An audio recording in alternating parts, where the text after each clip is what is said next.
¿Qué tal, amigo? Les habla Ricardo Belmont. Hoy día tenemos una entrevista muy importante con el doctor Cabú, quien va a ser uno de nuestros invitados permanentes aquí en el canal para hablar de los temas concernientes a la vida, a una vida sana. Él es un especialista en el tema. Él es médico. ¿Cómo le llaman ustedes a los médicos? Médico general, Ricardo. Médico general, ¿no? Entonces podemos hablar de cualquier tema con él. Tenemos de fondo a una de las clínicas más importantes del mundo, la clínica Mayo, que representa pues una clínica mundialmente famosa y que tiene también servicios para todo el mundo. Es una gran clínica. Y con ese fondo empezamos la entrevista con el doctor Cabú. ¿Cuál es el tema, mi querido doctor Cabú? Primero te quiero felicitar. La vez pasada hicimos un experimento rápido en Facebook con un éxito increíble y la gente te estaba pidiendo. Ya lo han bautizado como Tom Hanks. Tom Hanks, el actor Tom Hanks, por la pinta que tiene. Bueno, ¿Qué te puedo decir, Ricardo?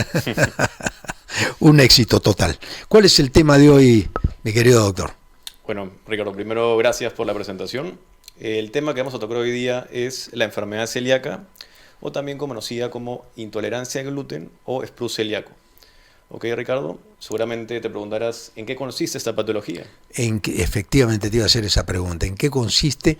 Se llama enfermedad celíaca. Exactamente, A ver, Ricardo. en cristiano, ¿qué cosa significa esto? Ok, primero hay que entender que esta patología es de índole autoinmune. Ok, esto quiere decir que cuando entramos en contacto con cierta sustancia, que en este caso está en las comidas, nuestro cuerpo va a generar lo que son anticuerpos. ¿Okay? Son moléculas de defensa que van a atacar a esa sustancia extraña que ha ingresado a nuestro cuerpo, pero a la vez causando una hiperactividad que va a dañar las vellosidades del intestino delgado, causando un problema de mala absorción. Entonces tenemos por un lado la enfermedad de tipo autoinmune y por otro lado, como complicación, pues problemas de tipo malabsortivo. Ahora, ¿qué alimentos justamente causan, digamos, esta hiperproducción anómala de anticuerpos? Pues alimentos que contengan gluten. A la cabeza lo que es el trigo, la cebada, el centeno y la avena, Ricardo. Y dime una cosa, ¿cómo te agarra esta enfermedad? ¿Cómo llega a uno? Ok, buena pregunta, muy buena pregunta. Como la mayoría de enfermedades, Ricardo, diabetes, hipertensión, etcétera, siempre hay un término que denominamos predisposición genética. Es decir, son factores intrínsecos propios de la persona, justamente genéticos, como dije, con los que pues uno ya nace, ¿no? Que son, digamos, invariables. Pero a esto se tienen que sumar factores precipitantes. Esto quiere decir que mi base se suma justamente un factor externo, en este caso pues la comida en las personas celíacas, que es el gluten, y causa justamente la patología, ¿no?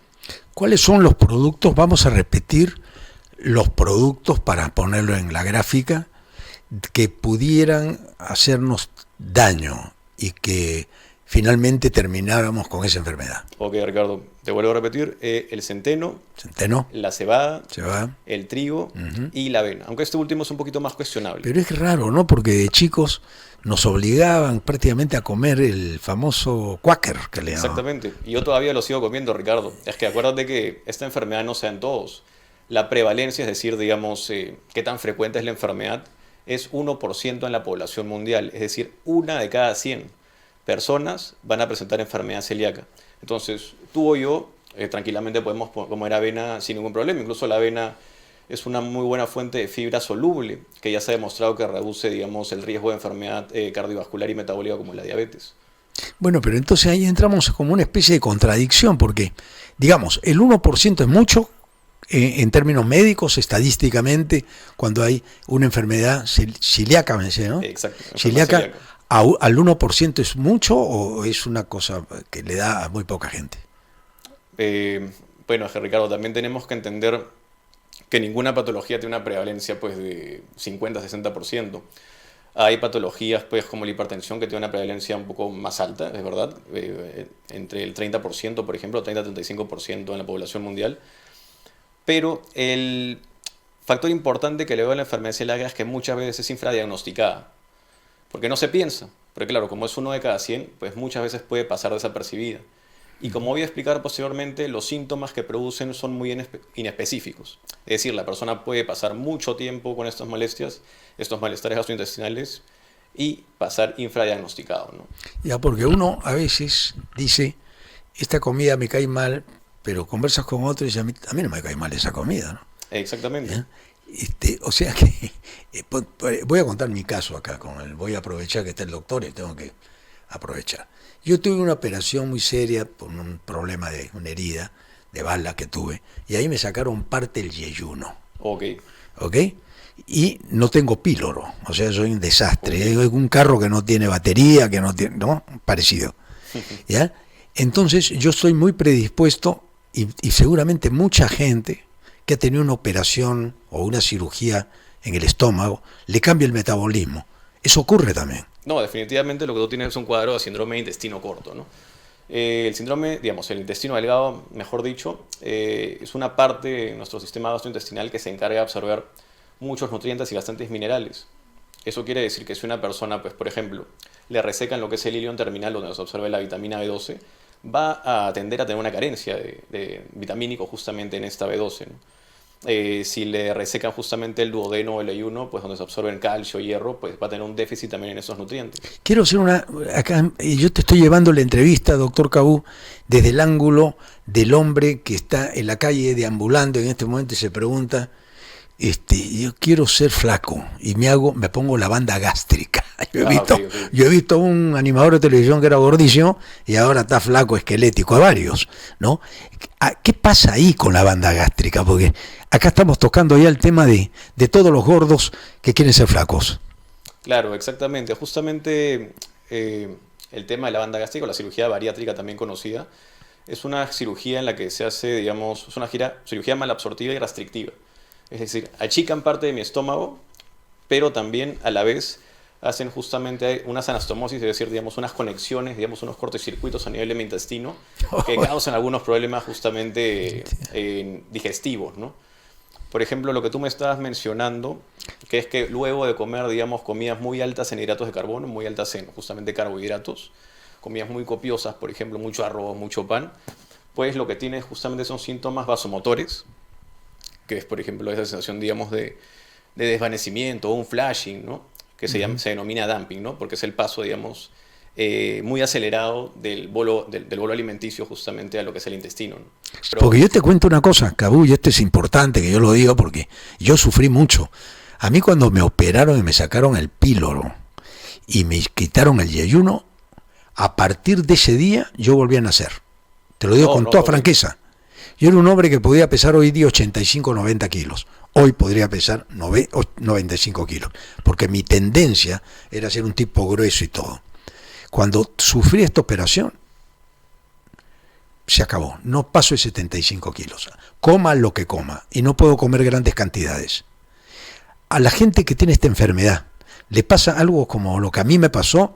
Yo me produje yo mismo la enfermedad al decidirme, no decidí nada, que me cayera un balazo, pero al hacer esta operación tan grande para salvarme la vida, me llevaron a esta enfermedad sin querer. ¿La tengo? Bueno, pero ahí siempre hay que ver riesgo-beneficio. En tu caso definitivamente fue un beneficio. Entonces sí puede haber complicaciones, digamos, posteriores a larga, pero justamente el beneficio mayor era salvarte la vida. Pero puntualmente, justamente, ya que entramos en el tema de la cirugía metabólica, la cirugía bariátrica, es decir, no cualquier paciente es candidato a ese tipo de cirugías, ¿no? Si un paciente, por ejemplo, es un poquito gordito, tiene un poquito de sobrepeso, o tiene una obesidad en un grado muy bajo, no tiene hipertensión, no tiene diabetes, pues definitivamente no va a ser candidato a la cirugía bariátrica. La cirugía bariátrica se deja justamente en casos en los que el tratamiento médico y dietético no ha funcionado, y el paciente mantenga un nivel de obesidad muy alto o no tan alto, pero que se le sumen ciertas comorbilidades, ¿no? Como te digo, enfermedades como hipertensión, diabetes, sumadas al tema del peso. Pero no, entonces lo que quiero dejar claro es que la cirugía bariátrica sí es buena, sí sirve, pero lo recomendable es hacerla a las personas que realmente la necesiten, ¿no? Ya. No sé si volver a entrar a tu tema del tema científico, porque tú eres un científico para mí. Bueno, todos somos científicos en la vida. Sí, este es un médico extraordinario, porque Cabú, el doctor Cabú, ¿no? me lleva a un territorio para mí interesante, ¿no? ¿Cómo sobrevivimos? Yo quiero hablarte a ti, perdóname, ya que eres médico general, yo quiero hablarte de los miedos que tenemos nosotros. Okay. Por ejemplo, toda la gente que nos está viendo vive preocupadísima de su salud, ¿no es cierto? Hoy día la salud cobra una importancia aún mayor con lo del COVID que hemos visto. Entonces, una pregunta parece tonta, pero te la tengo que hacer. ¿Qué hacemos para vivir más tiempo en la vida? Ok, buena pregunta y creo que la respuesta es muy simple, es más simple de lo que parece, seguramente la hemos escuchado muchas veces. Es cuestión nada más de mirarse al espejo y saber qué es lo que nos conviene. Porque podemos escuchar miles de opiniones, es verdad, justamente uno como médico les puede dar muchas recomendaciones, les puede dar un tratamiento también farmacológico, pero si es que el paciente no toma conciencia de su salud, no toma conciencia de las complicaciones que podrían acarrear, pues definitivamente el fármaco no va a funcionar, la dieta no va a funcionar, ¿no? O sea, el tratamiento siempre es multifactorial, pero el eje central de todo es el paciente. Entonces, a tu pregunta, ¿cómo sobrevivimos? Pues preocupándonos más por nosotros mismos, ¿no?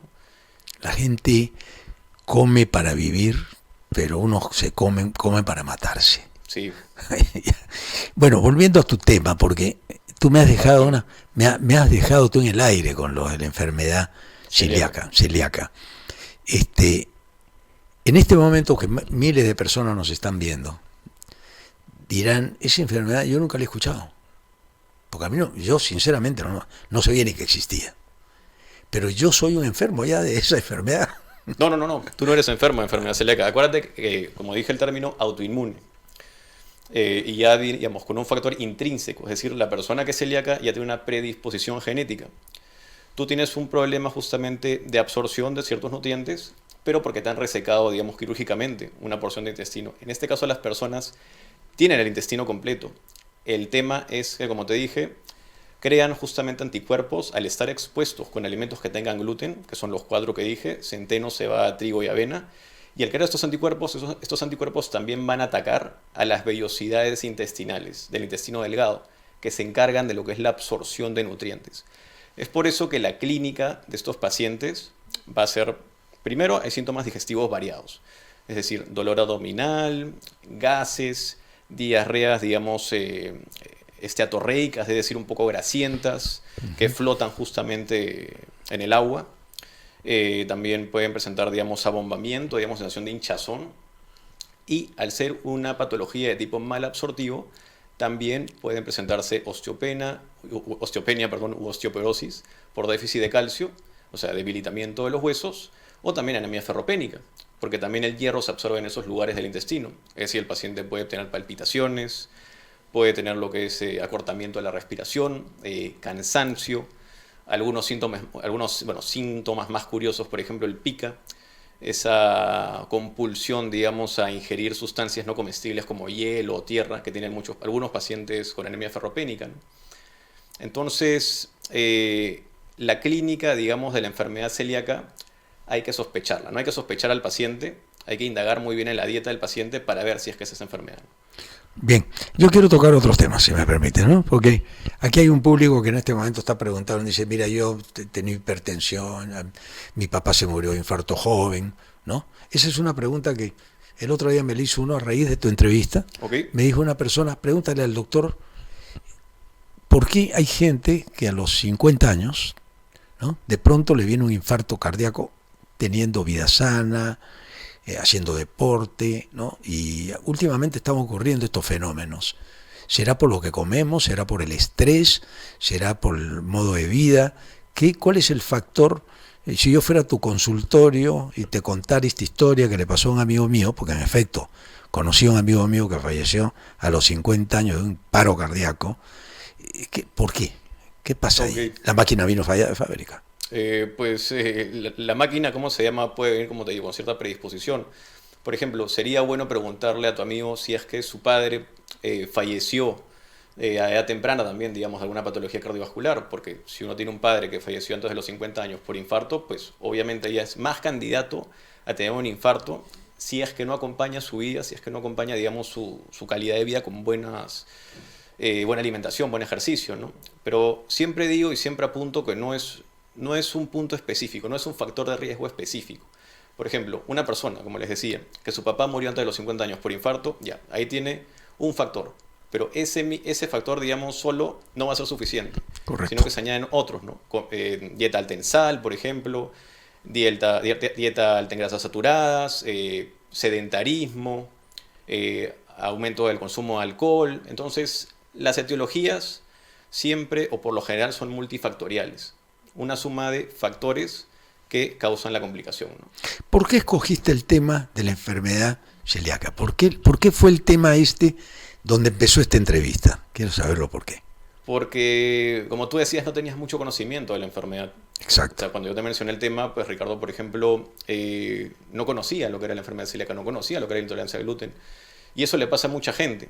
Hay mucha gente, pues, que conozco, que tiene este malestar, digamos, intestinal, gastrointestinal, digamos, de manera crónica, como en las diarreas, con los gases, con este dolor, digamos, inespecífico, o incluso anemia, ¿no? Se toma, digamos, un examen, un hemograma y sale con una anemia, digamos, por debajo de 3 en hombres o por debajo de 2 en mujeres, pero no encuentra una cosa específica.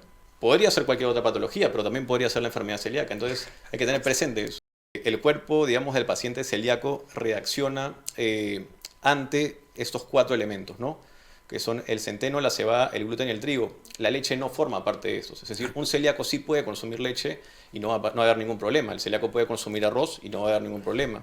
Solo cuando consume uno de estos 4, de manera, claro, obviamente, pues mantenida en el tiempo, va a presentar esta clínica, ¿no? Si hay una madre que me preguntaba un día cuando terminó la entrevista contigo, ¿cómo descubro que mi niño es celíaco? Ok, buena pregunta. Es una señora, me dijo, parece que ya tenía un problema su hijo. Exacto. Eh, Lo más probable es que ese niño, porque bueno, un niño es otro mundo, ¿no? Un adulto es otro mundo. Pero lo más probable es que ese niño haya tenido un desarrollo, un retraso ponderostatural, es decir, un retraso en crecimiento y desarrollo. Que esté muy chiquito, o que no gane el peso necesario, y que por ahí también no tenga muchas ganas de comer, o que por ahí le salgan unas llaguitas en la boca, o que esté con muchas diarreas, como te digo, amarillentas, que floten en el agua. Así se suele presentar la clínica de enfermedad celíaca en el niño, ¿no? A diferencia del adulto, ¿no? Eh, pero en este caso, bueno, el niño, ¿cómo diagnosticamos la enfermedad celíaca? Primero, como te digo, la sospecha. Ante un cuadro como el que te mencioné, que no crezca, que tenga muchas diarreas, falta de apetito, se le hace un diagnóstico primero justamente un screening, se piden unas pruebas de sangre, que son los anticuerpos que vamos a medir, y de salir justamente positivos, se puede optar por hacer o no hacer la biopsia, ¿no? En niños justamente se puede evitar hacer la biopsia para hacer el diagnóstico, porque es importante saber que en adultos el diagnóstico de enfermedad celíaca siempre va a terminar en biopsia. Primero la prueba de sangre y después la biopsia por medio de endoscopía para tomar una muestra del intestino y que el patólogo me diga cuáles son las características y yo pueda diagnosticar la enfermedad celíaca. En niños, por suerte, si tengo un cuadro clínico muy florido y los anticuerpos, digamos, salen muy positivos, se podría evitar justamente la biopsia. En adultos no, en niños sí se puede evitar. yo voy a ir saltando de un lado a otro porque desde el día que te presenté me han llegado 500 preguntas para ti, ¿no? Que yo las hago mías, ¿no? Este, el otro día un amigo mío que come como un salvaje en la noche, yo le dije no comas tanto, Ujú. come, pero dice no importa, a mí me gusta comer y tomar vino y todo. En su casa estaba con arritmia en la noche, Ya, ok. ¿bien? Entonces, como yo había conversado contigo, me dice, la próxima vez que hables con el doctor, hazle esta pregunta. Dime, ¿qué me produjo la arritmia? ¿La comilona o el vino? ¿Qué me produjo la arritmia? El tipo tuvo que llamar a asistencia médica, estaba preocupadísimo. Claro, en ese caso, pues bueno, puede ser una suma de factores, no tanto el vino como la comida, ¿no?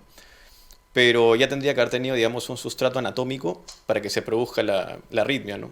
No es que, por ejemplo, que una persona sana, joven, pues se mete una comilona con vino, alcohol, hasta las 3 de la madrugada y va a presentar la arritmia. No, es un paciente, en el caso de tu amigo, que ya, digamos, tenía una alteración, un sustrato anatómico que estaba dañado. Sesentón era. Ya, ok, no, pero no necesariamente todas las personas, digamos, pasado los 60 años va a presentar alguna arritmia. En este caso, él sí la presentaba. Entonces también ahí hay que hacer un estudio, ¿no? O sea, ante una arritmia también lo primero que se va a hacer, digamos, es un electrocardiograma, ¿no? Y si se quiere, digamos, llegar a un diagnóstico más preciso, se va a pedir un holter. Un Holter, que es un monitoreo justamente, es un EKG, un electrocardiograma, pero de 24 horas, para poder ver si es que el paciente tenía una taqui, o sea, que el corazón latía muy rápido, o una bradiarritmia, es decir, que el corazón latía muy lento, y enfocar el diagnóstico en base justamente a lo que me diga esa prueba del Holter. Bien. Otra pregunta para ti también del público. Esta es una pregunta de los... no este amigo de 60, sino uno de 70 que tengo. Ok. ¿Ya? Quería tener relaciones con su mujer. Ya. No podía. Se compró la pastilla esta famosa. Sildenafilo. ¿Ah? Sildenafilo. Sí. ¿Es recomendable para un hombre mayor jugársela?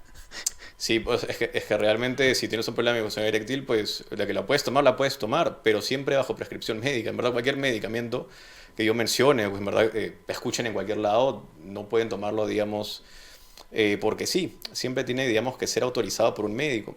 ¿Por qué te digo esto? Porque claro, o sea, esta pastillita, pues sí, es efectiva, ¿no? Pero una persona que esté tomando, por ejemplo, algún medicamento antianginoso, como es la nitroglicerina, que causa una vasodilatación, y le suma justamente el sildenafilo, puede tener un infarto, ¿no? No, interesante. A ver, ¿cómo se desparte? Hay una pastilla que no puedes tomar con la llamada pastilla azul. Exactamente. ¿Qué pastilla es esa que no puedes tomar? Hay pacientes justamente anginosos, es decir, que tengan algún problema coronario, Ya. O que hayan tenido un infarto. Algunas veces toman alguna pastilla justamente que es la nitroglicerina. Entonces, esta pastilla, si es que se toma justamente conjuntamente o con horas muy aproximadas con el sildenafilo, le podría, digamos, producir al paciente un infarto, ¿no? Entonces, por eso digo, independientemente del medicamento, sea la pastilla azul, sea algún antibiótico, siempre bajo prescripción médica, ¿no? Correcto. Eso sí hay que dejarlo bien en claro. Muy interesante, doctor Cabú. Estamos conversando de todo porque la gente, ¿sabes qué? Tú viniste con un tema, pero me llegan las preguntas del público. ¿Qué hago yo? No tengo que aprovechar al doctor Cabú. Lo que se pueda, Ricardo. Sí, no, es que además, como tú ves medicina general, quisiera preguntarte por un amigo mío diabético. Ok, ya perfecto. tú ves que todos mis amigos están enfermos, ¿sabes? ¿No? Diabéticos, corazón. Ahí te da, todos mis amigos están down, más o menos ahí. La diabetes. ¿Cómo controlas la diabetes? ¿Cómo sobrevives a la diabetes? Porque yo he visto personas que les amputan las piernas, primero los dedos de los pies, después las piernas. Yo conozco a un amigo mío diabético que le cortaron los dedos de las manos. Uh-huh. ¿Por qué ocurre esto? En esta enfermedad tan salvaje que aparentemente se produce porque comes mucho azúcar, porque tomas mucho alcohol, o tal vez no es así, o es genético, no sé. Explícame este tema, por favor. Bueno, genética y dieta, volvemos a lo mismo, ¿no? Genética y dieta, una predisposición y factores precipitantes. Personas, digamos, con padres diabéticos, sobre todo diabetes tipo 2, que es la más común, la de los gorditos, pues si tu padre o tu madre es diabético, pues tienes mucho más riesgo de ser diabético. Y si le sumas justamente malos hábitos higiénico-dietéticos, sedentarismo y mala ingesta, digamos, de alimentos, una dieta desbalanceada, mejor dicho, pues claro, vas a presentar lo que es la diabetes. Ahora, cuando tú me mencionas las complicaciones, digamos, por ejemplo, la amputación, y es una diabetes mal controlada. Una diabetes, digamos, diagnosticada y correctamente controlada, pues no va a llegar a eso, ¿no? Es muy improbable que llegue a eso, muy improbable que llegue a eso. Entonces, en la diabetes, una vez hecho el diagnóstico, o si una paciente, digamos, ya tiene factores de riesgo, pues tiene que controlarlo, ¿no? Incluso si está en un estadio de prediabetes, hay personas, digamos, prediabetes que en verdad se denomina lo que es intolerancia a la glucosa, ¿no? Que es un valor entre 100 y 126. No es diabetes todavía, porque una diabetes ya es más de 126. Pero entre ese valor de 100 a 126, la persona ya está en riesgo. Es decir, no tiene que esperar a debutar con diabetes para recién, digamos, tomar conciencia y mejorar sus hábitos higiénico-dietéticos, ¿no? O sea, siempre voy a decir lo mismo, es control, autocontrol. Qué buena palabra has dicho, debutar como diabético. Yo debuté como hipertenso, yo me acuerdo la noche que debuté como hipertenso, fue después de un año nuevo, que me había jaraneado desde temprano, en la fiesta de Panamericana, me acuerdo, yo tenía 57 años, me parece, de ahí la fiesta de la noche, la madrugada, la comilona, y al día siguiente que tenía, al día 2 de enero que ya me iba a trabajar a algún lado, dije, no me siento bien. Paré en una clínica cerca de mi casa y me dijeron, usted tiene 15 días de presión. Usted a partir de hoy Claro, sí, sí. Ha debutado de hipertenso. Probablemente ya tenías la hipertensión mucho antes, sino que justamente se diagnosticó en ese momento, ¿no? Igual con los diabéticos. El diabético puede comenzar con la diabetes, digamos, a los 35 y recién las complicaciones se van a ver 20 años después. Doctor Cabú, ¿por qué le llaman Cabú, o doctor Cabú, por qué le llaman la muerte, the silent killer a la hipertensión? Justamente por lo que te acabo de mencionar, porque la hipertensión no suele dar síntomas. Es una patología que recién da síntomas cuando el paciente debuta con alguna de las complicaciones. O sea, un paciente que, por ejemplo, llega a la emergencia porque no puede mover un brazo o tiene algún problema de lenguaje, probablemente es que tenga justamente un infarto cerebral y le toman la presión y la presión está volando. Entonces ahí se diagnostica la hipertensión, por ejemplo, en este paciente, ¿no? Entonces es por eso que se llama la enfermedad silenciosa, porque no te va a dar síntomas, no te va a avisar que eres hipertenso hasta que por ahí debutas con alguna complicación, ya sea un infarto, como te digo, un infarto cerebral, ¿no? Entonces, ahí entramos de nuevo a lo que es el control y la prevención. Es decir, chequeos. Por lo menos cada... Una pregunta, ya dame el número de tu teléfono, el consultorio, te tengo que ir a ver de todas maneras después de esta entrevista. Después de esta entrevista soy tu primer paciente. No, Ricardo, sabes que siempre he estado ante cualquier consulta que me has hecho. No, es que es muy interesante lo que me estás diciendo, porque hay mucha gente que nos está preguntando, ya me informan, ¿no? De dónde te encuentran, dónde se te puede ver, ¿no? Pues me encuentran aquí contigo, Ricardo. Ah, aquí nomás. Me encuentran aquí contigo. Ok, entonces todos los problemas que usted tenga con el doctor Cabú una vez a la semana se resuelven aquí.